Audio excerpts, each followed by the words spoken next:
어려울 때를 보내는 성도의 지혜, 이란 제목으로 하나님의 말씀을 증거하도록 하겠습니다. 지난 한 주 동안 우리의 마음과 생각을 지배한 감정은 단연코 두려움일 것입니다. 두려움. 다들 여러분 두려워하죠. 바로 코로나 바이러스가 이제 지역사회로 확산이 되었고 확진자의 동선을 실시간으로 알 수 있게 되므로 성도님들도 심리적으로 굉장히 위축된 삶을 사셨을 거예요. 어디 가기가 두렵고, 우리 아까 장로님도 기도를 하셨지만 사람과의 그런 만남을 꺼리게 되고, 또 신뢰관계가 깨지게 되고, 믿을 수 없고, 이렇게 되어버렸어요. 위축된 삶을 산다. 저도 지난 주간 주로 교회에 머물면서 전화와 문자와 카톡으로 여러 성도님들과 소통을 했는데요, 대부분의 성도님들이 한결같이 두렵다라는 거예요. 특별히 코로나19 사태가 언제 끝날지 알 수 없기에 그것이 두렵고, 예측이 불가능하잖아요. 언제 끝날까? 여러분, 우리가 야구 경기나 아니면 농구 경기나 다른 모든 것들은 다 끝이 있잖아요. 끝이.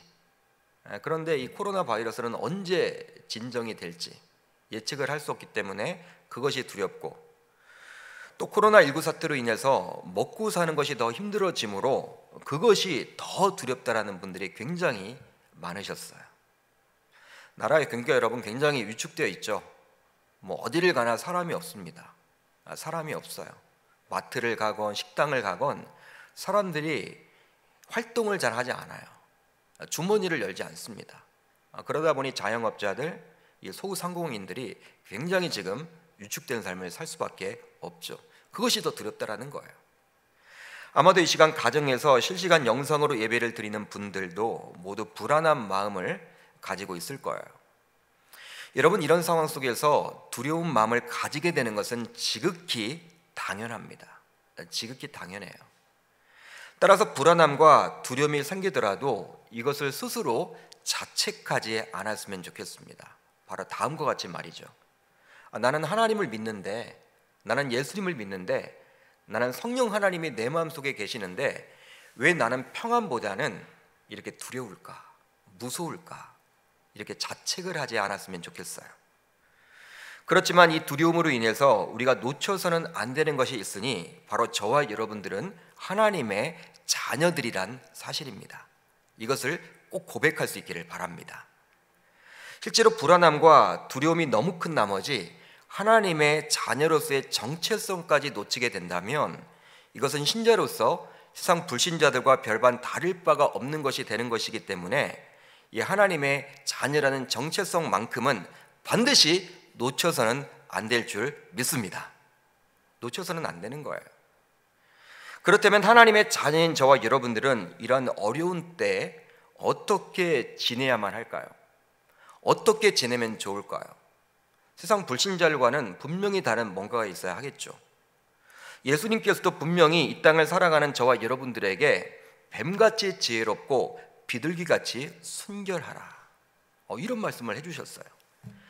뱀같이 지혜롭고 비둘기같이 순결해야 한다.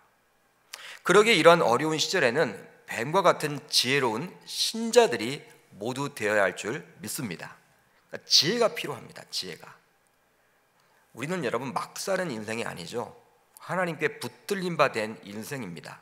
그렇기 때문에 예수님의 말씀과도 같이 그 지혜롭게 이러한 위기를, 어려운 때를 극복해 나가야 하는 거예요.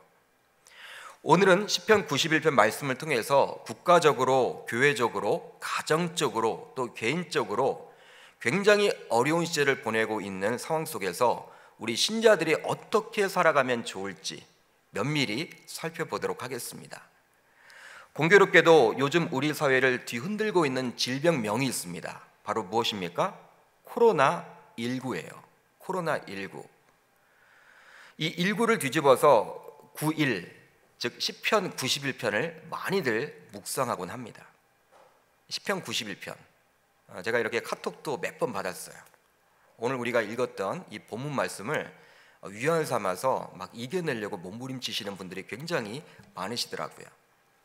왜냐하면 시편 91편은 위기 속에 처한 자라도 완벽한 하나님의 품에 거하기만 하면 그것이 추구의 안전임을 말해주는 본문이기 때문입니다.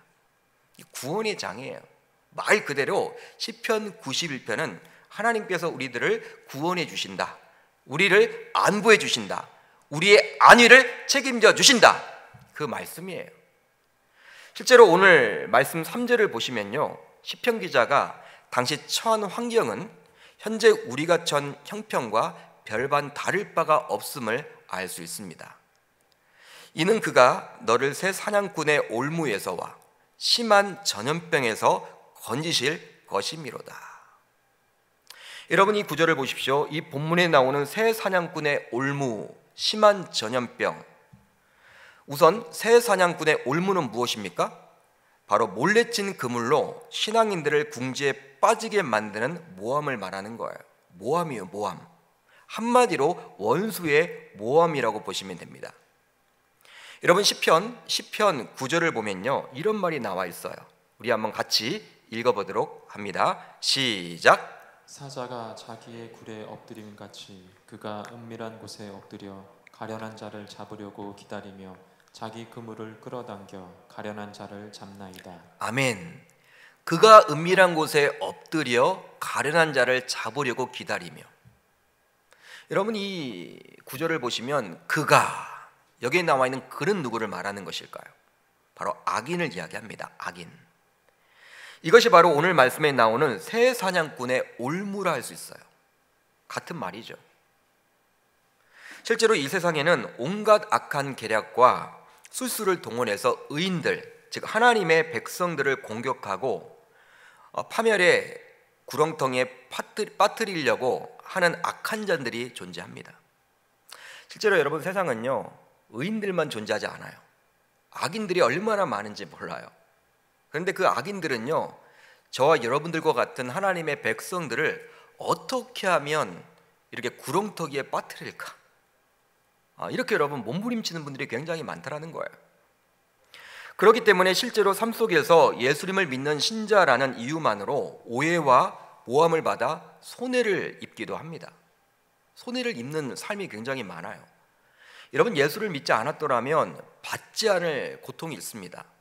그리고 손해가 있습니다. 그리고 억울함도 없을 거예요. 내가 괜히 예수님을 믿어가지고 욕을 먹기도 하고 손해를 입기도 하고 승진해서 미끄러지기도 하고 할 말을 하지 못하기도 하고. 여러분, 예수 믿는 것 때문에 굉장히 여러분 손해보는 삶이 굉장히 많더라는 것이죠.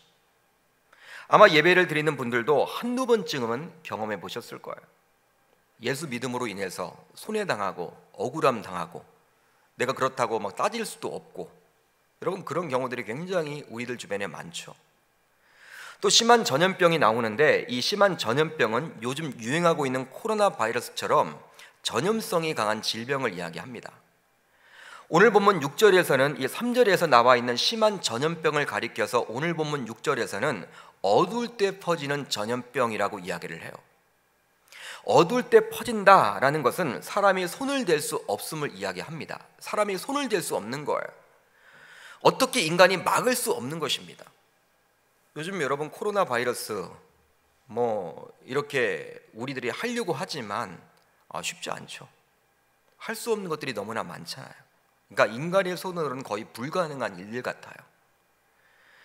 구약 시대에는 이러한 무서운 전염병들이 유행해서 많은 사람들이 목숨을 잃기도 했는데요. 신명기 28장 22절을 보게 되면 이런 치명적인 병들에 대해서 구체적으로 설명을 해줍니다. 바로 폐병과 열병과 염증과 학질이다. 여러분, 신명기 말씀을 보게 되면요, 폐병, 열병, 염증, 학질 이라고 기록을 하고 있는데 지금도 고치기 쉽지 않은 치명적인 질병들을 기록해주고 있어요. 멀리 갈 것도 없습니다. 여러분들도 20세기 초반 전 세계에 유행했던 스페인 독감에 대해서 한두 번쯤은 들어보셨을 거예요.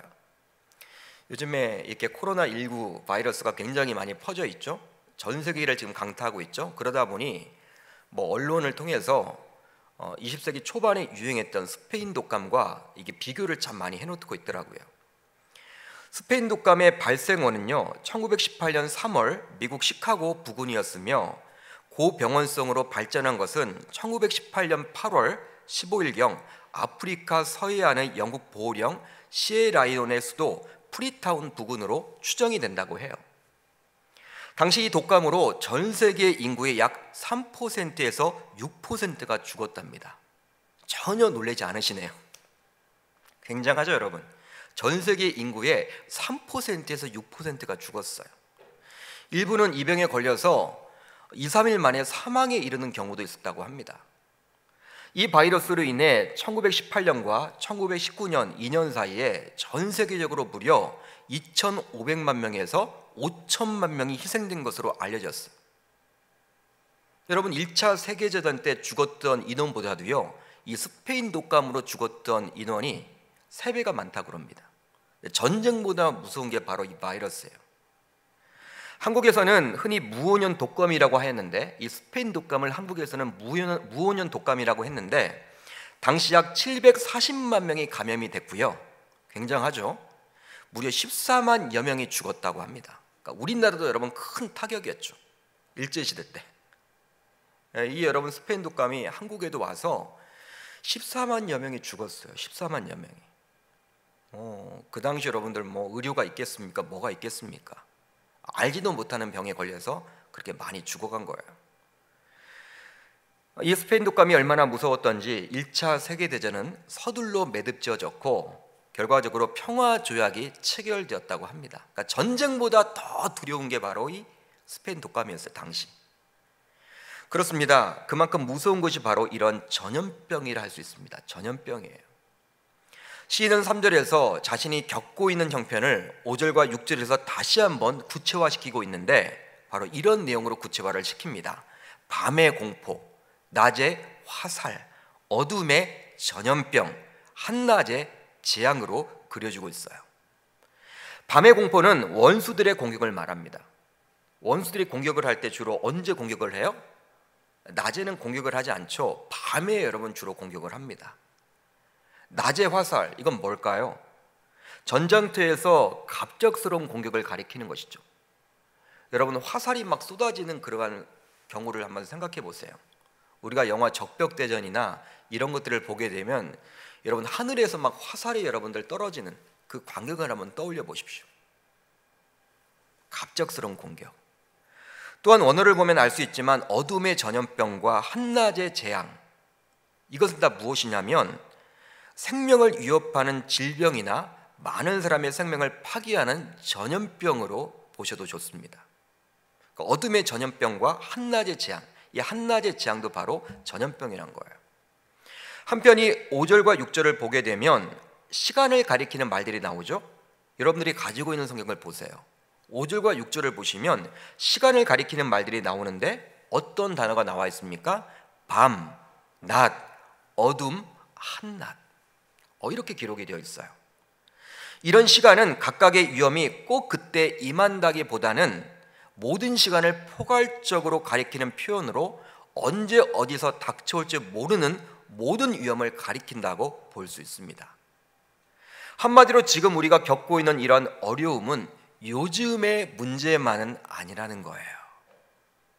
여러분 우리가 지금 위기를 살고 있다, 어려운 시절을 보내고 있다 하지만 역사를 보게 되면요, 이 시인이 지금 이런 것들을 경험하고 있고 이런 어려운 시절을 살고 있었고, 여러분 역사적으로 보게 되면요 항상 여러분 우리 인생 가운데 어려운 시절이 없었던 것 같아요. 다 어려웠어요.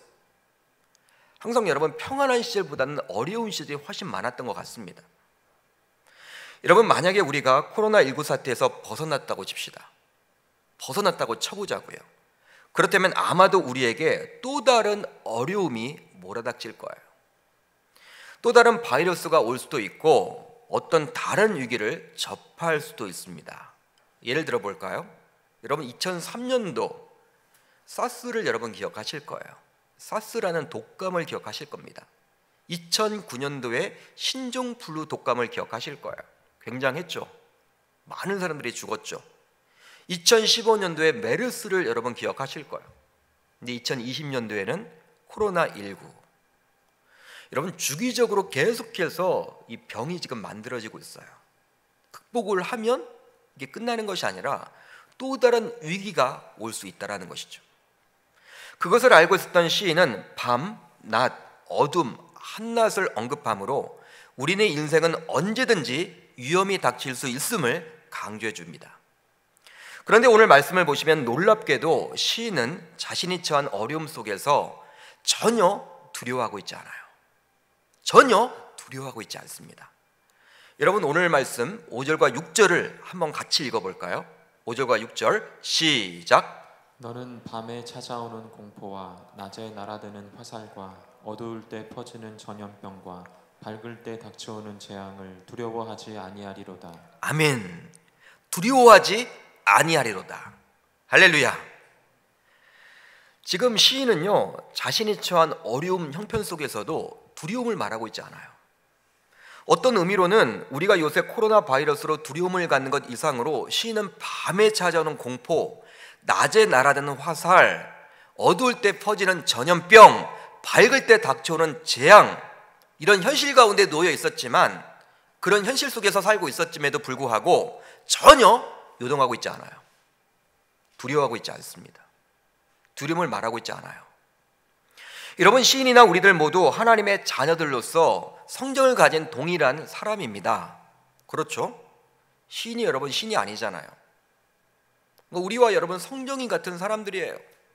그런데 어떻게 시인은 우리들과는 달리 전혀 두려움을 말하고 있지 않을까요? 요동치 않을까요? 저와 여러분들은 두려운데.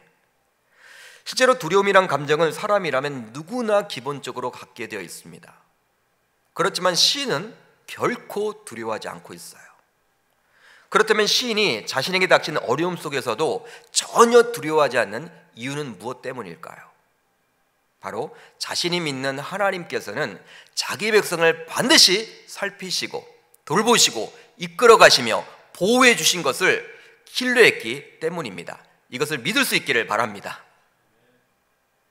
여러분 시인은요 바로 자신이 믿는 하나님께서는 자기 백성을 반드시 살피시고 반드시 돌보시고 반드시 이끌어 가시며 보호해 주실 것을 신뢰했다라는 거예요. 그러니까 하나님을 신뢰했어요. 신뢰. 오늘 말씀 2절로 4절을 보면 이렇게 나와 있죠.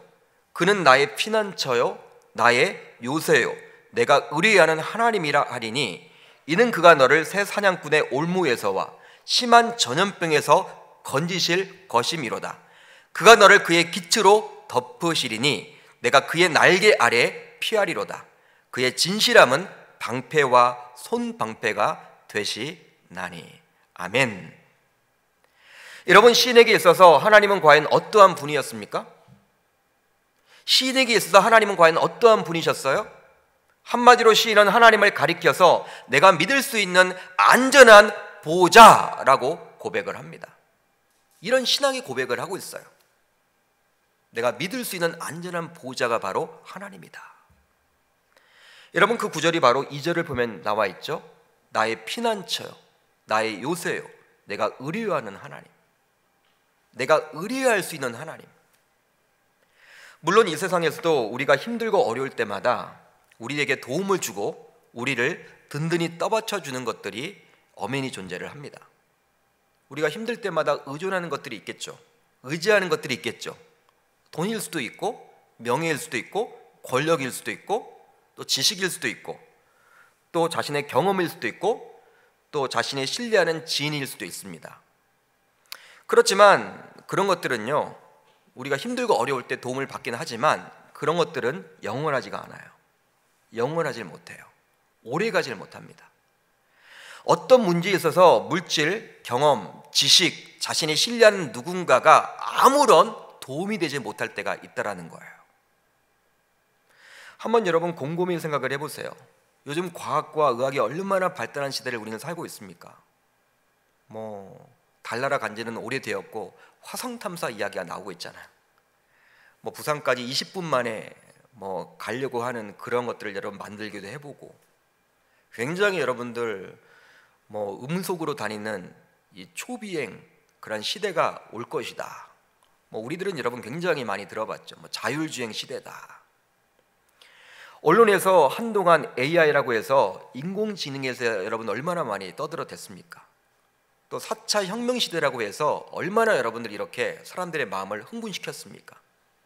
그런데 이런 코로나 바이러스 앞에서는 우리가 할 수 있는 것들이 그리 많지 않아요. 그렇게 위대한 인간처럼 보이더라도 그런 과학 문명이 발달한 시대를 살고 있지만 저와 여러분들이 할 수 있는 것들이 많지 않더라는 거예요.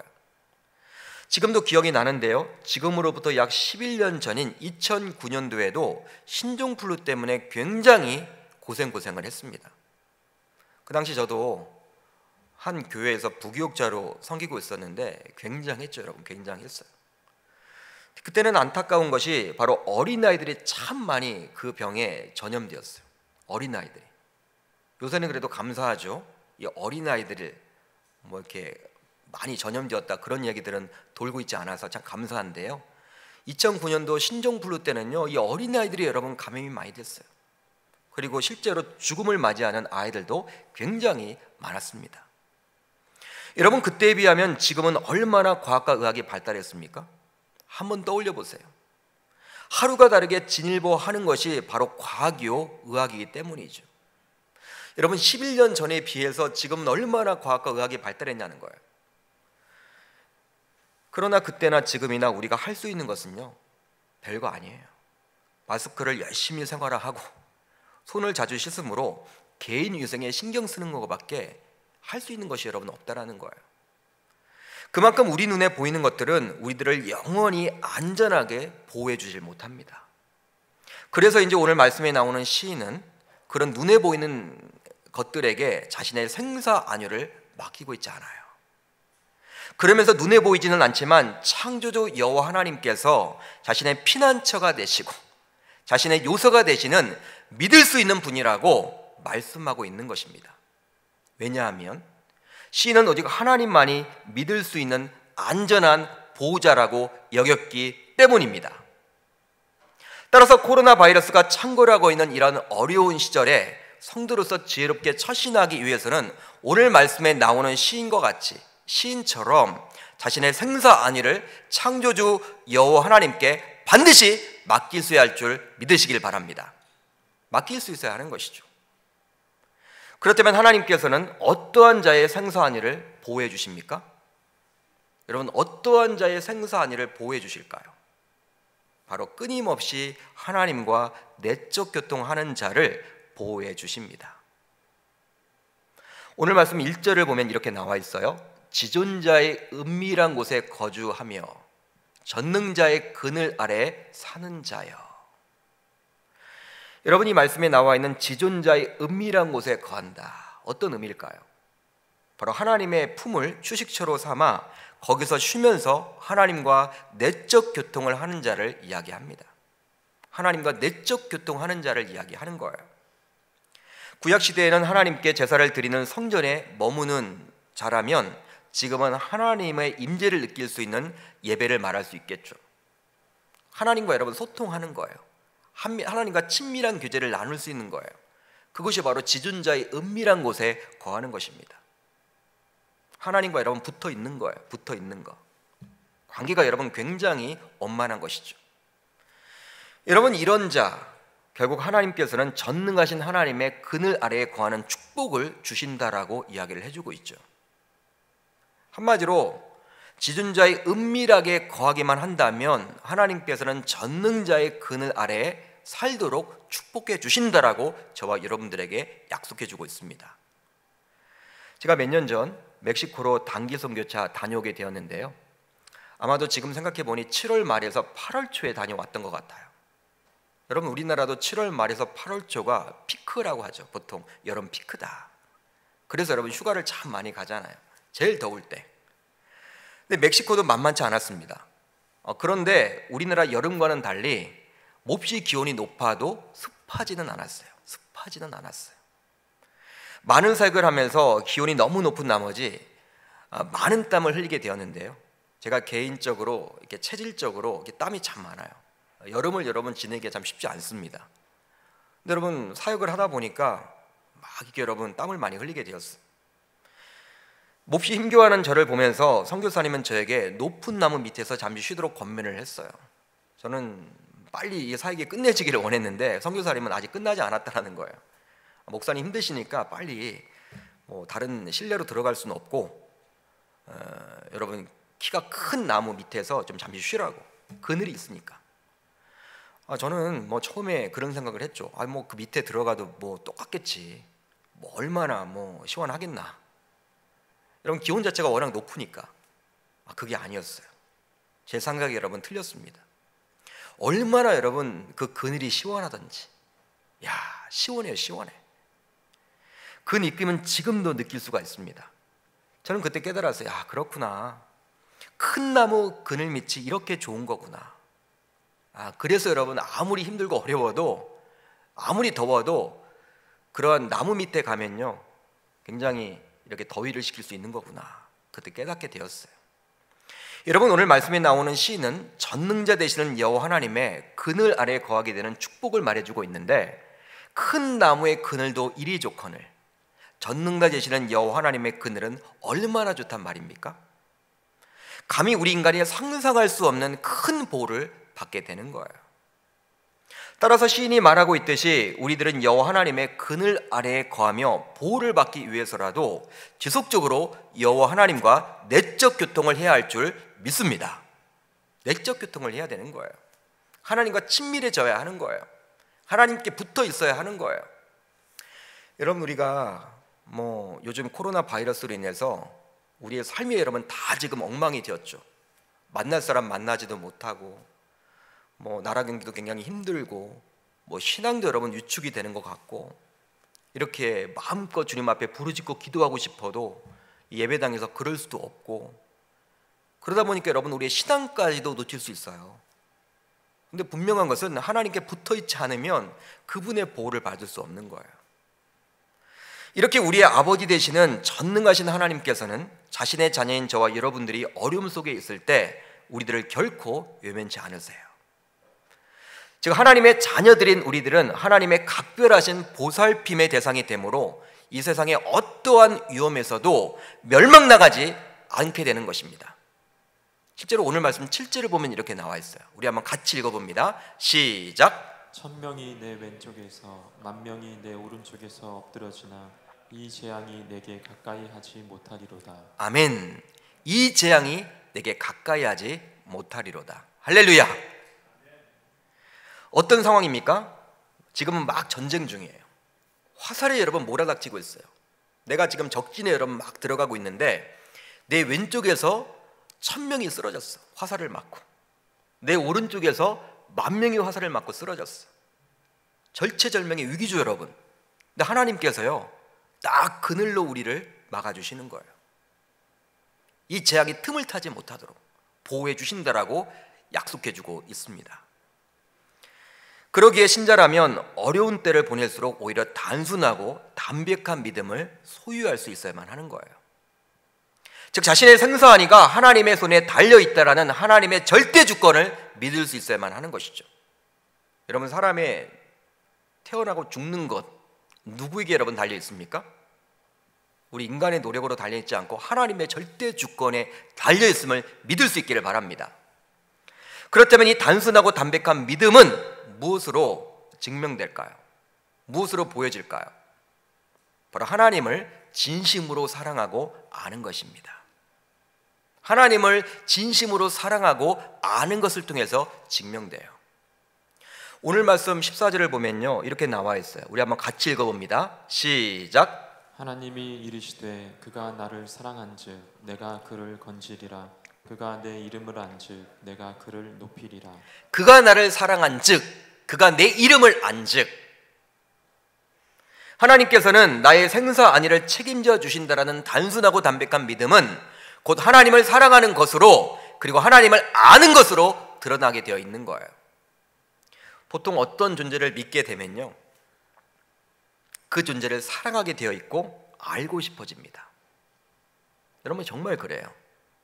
여러분 믿어지면요 사랑이 돼요. 사랑하고 싶고 또 막 알고 싶어요. 따라서 하나님을 정말 믿게 되면요 그분을 사랑할 수밖에 없는 것이죠. 그리고 그분을 알고 싶어집니다. 남녀간에도 여러분 마찬가지 연애를 시작할 때 이제 여러분 신뢰를 쌓는 게 중요하죠. 여러분 아무나 여러분 뭐 남녀 이렇게 막 사귀지는 않잖아요. 대화를 해보고 또 여러분 시간을 보내다 보면 이제 신뢰관계가 쌓이게 되면 사랑이 싹트게 되고 알고 싶잖아요.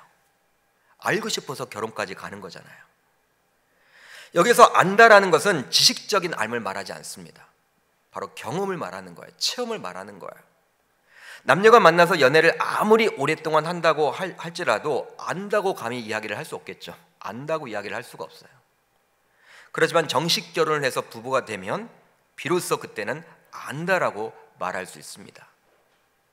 그렇습니다. 이런 단순하고 담백한 믿음은 결과적으로 하나님을 사랑하고 체험하는 것으로 이어지게 되어 있어요. 쉽게 말하면 하나님을 사랑하고 체험하려고 몸부림을 치게 되어 있는 것이죠. 즉 하나님을 믿는다고 하면서도 하나님을 사랑하지 않고 하나님을 알려고도 하지 않는다면 그 믿음은 진짜 믿음이 아닐 수도 있음을 우리는 의심해봐야 하는 거예요. 성도 여러분, 우리는 지금 국가적으로, 교회적으로, 가정적으로, 개인적으로 굉장히 어려운 시절을 보내고 있습니다. 정말 어려워요. 1998년도 우리나라를 경제적인 위기로 몰아넣었던 IMF, 이 IMF보다도 더 어렵다라는 분들이 굉장히 많아요. 여러분 뭐 어디를 가든지 사람이 없어요. 지금 밖에 나가봐도요 사람 자체가 없어요. 사람 자체가 없어. 움직이지 않아요. 활동을 안 해요. 제가 지난주 한 집사님과 이렇게 전화 통화를 했는데 집사님이 운전을 하고 계시더라고요.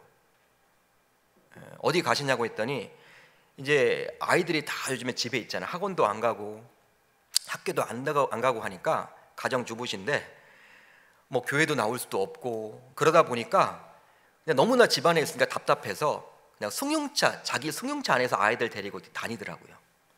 근데 어디를 가려고 하느냐 했더니 갈 곳은 없대. 그냥 다니는 거야, 다니는 거. 얼마나 여러분 답답하면 그렇게 하시겠습니까? 여러분 코로나 사태가 언제 끝날지도 모르기 때문에 더 불안하고 두려운 것이 현실이에요. 신천지로 인해서 코로나 바이러스가 확산되었음에도 불구하고 실제로 이젠 교회를 바라보는 세상의 시선도 곱지만은 않죠. 한 청년이 그런 이야기를 하더라고요. 월요일 날 직장에 갔더니 어제 교회 갔냐고 그걸 물어보더라는 거예요. 싫은 거죠. 영성 예배 드렸다 그런 말 듣기를 원하는 거죠. 하나님의 자녀로서 모이기에 힘써야 하는데 그러질 못하고 자꾸 움츠러들기에 영적으로도 많이 다운되어 있는 것이 저와 여러분일 것입니다. 사람은 여러분 누구나 똑같아요. 목회자인 저도 마찬가지고 여러분들도 마찬가지예요. 우리가 기도하지 않고 말씀 읽지 않고 이런 영육이 붙어 있거든요. 영적으로 우리가 여러분 더욱더 하나님 앞에 이렇게 하나님과 친밀하게 교제를 나누지 못하다 보면요 우리의 육까지도 무너지게 되어 있거든요.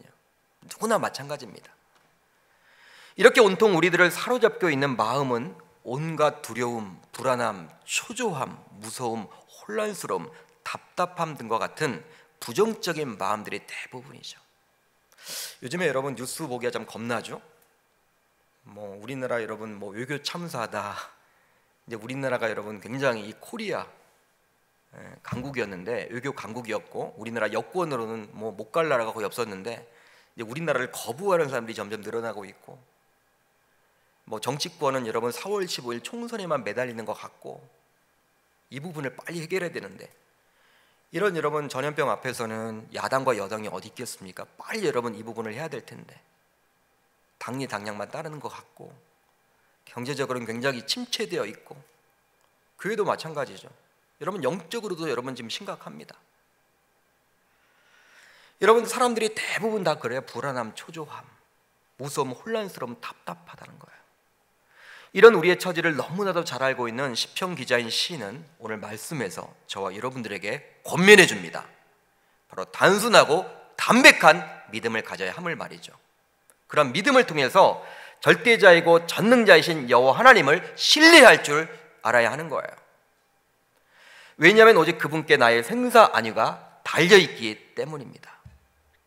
여러분 우리의 생사 안위는요 이 코로나 바이러스에 달리는 것이 아니라 절대자이신 창조주 여호와 하나님의 절대 주권에 달려있음을 믿을 수 있기를 바랍니다. 여러분, 밖에 잘 나오지 못해서 답답하신 분들이 많을 거예요. 어떻게 시간을 보내고 계십니까? 어떻게 시간을 보내고 계세요? 직장 생활을 하시는 분들도 요즘은 퇴근 이후에 스케줄이 없잖아요. 친구를 만나기도 꺼려하고 여러분 다 그냥 집에 일찍 들어오시잖아요. 그 긴 밤을 무엇을 하고 보내십니까? 교회에서 성경 2000독 운동을 시작한 지 2달이 지났는데 벌써 7분의 성도님들이 한 동씩 이렇게 하셨어요. 굉장하죠? 굉장합니다. 사랑하는 성도 여러분, 지금까지는 삶의 분주함으로 인해서 말씀과 기도 생활을 게을리했다면 스스로 격리되어 살아가야만 하는 요즘 어느 장소에든지 말씀과 기도에 집중함으로 오히려 이런 위기를 기회로 삼아 영적으로 성장하고 성숙이 일어날 수 있기를 주님의 이름으로 축복합니다. 여러분, 시간이 지나가면요, 이 바이러스 문제도 해결되겠죠. 그렇지만 여러분, 그 시간이 언제일지는 우리가 몰라요. 그 시간을 낭비하지 마시고요, 너무나 두렵다고 해서 위축되지 마시고, 우리가 여러분 최선을 다해서 개인 일생에 신경을 써야 하지만 우리가 할 일조차도 하지 못하는 그런 안타까운 일이 벌어지지 않았으면 좋겠고요. 오히려 여러분, 이런 자기 격려를 해야 되는 그런 시절에 살고 있는 저와 여러분들, 그동안 바빠서 하나님을 놓쳤던 분들이 계시다면 이제 이 말씀을 가까이 함으로 말미암아, 기도 생활을 가까이 함으로 말미암아 혼자 할 수 있는 것이 과연 뭘까? 그걸 찾아서 말씀을 들으시고 말씀을 읽으시고 말씀을 묵상하셔서 하나님과 같이 교제를 나누심으로 그분의 전능하신 보호자, 그분의 그늘 아래 다들 거할 수 있기를 주님의 이름으로 축복합니다. 그것밖에 답이 없는 거예요. 우리 사랑하는 계명교회 성도 여러분, 지혜가 필요합니다. 삶의 지혜. 여러분, 상황에 따라서 일일비하지 마시고 하나님께서 주시는 참 지혜로 이 어려움을 기회로 삼는 저 여러분 다 되시기를 주님의 이름으로 축복합니다.